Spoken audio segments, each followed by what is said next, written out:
right, I'm the Flat Rate Master, and one of the worst questions I get way too often. I can't tell you how many times I've had technicians come up to me and go, "You have this special tool?" "No." "Well, crap, I'm in the middle of this job." And if you're asking that question before the job begins, it's not a big deal. The problem becomes when somebody's in the middle of a job and doesn't realize they need that special tool. It's always a scramble for the shop or the technician, whoever's buys the special tools in your situation. But 9 times out of 10, it's at least a day or two delay. It's really, really, really important to understand before you begin a job that you have all of the tools and equipment in place, meaning special tools. If it's a module, you need to make sure whether or not it needs to be programmed. That's another common one is like, well, I plug this module in and it doesn't work. You go into the scan tool and it goes, programming error, and you're like, it needs to be programmed.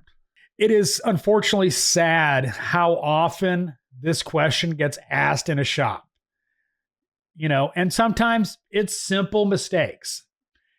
For instance, the newer style 3.6s require a different toolkit than the older 3.6s.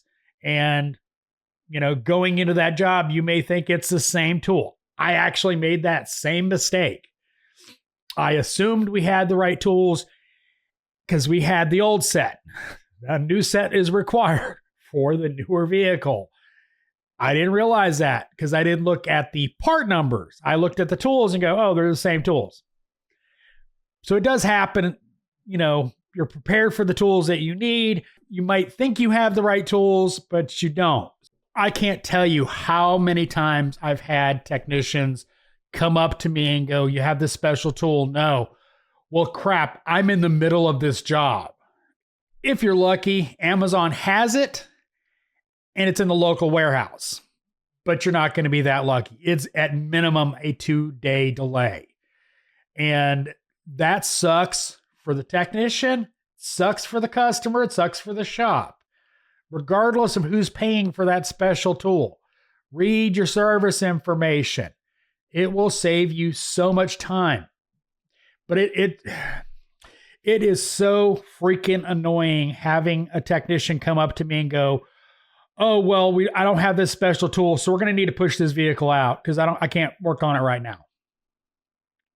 Because they didn't start the job with all the tools and equipment they needed. Stuff breaks. That's different. But going into a job not knowing what you need is just a fool's errand. Make sure you read your service information to verify that you have what you need. And if you don't know it needs to be programmed, assume it needs to be programmed. That's one of the biggest things I've had problems with is like technicians will come up to me and go, "Yeah, it didn't say anywhere in the service information that needed to be programmed." And then you go look in service information, you find, yeah, you go here, and then it needs to be programmed.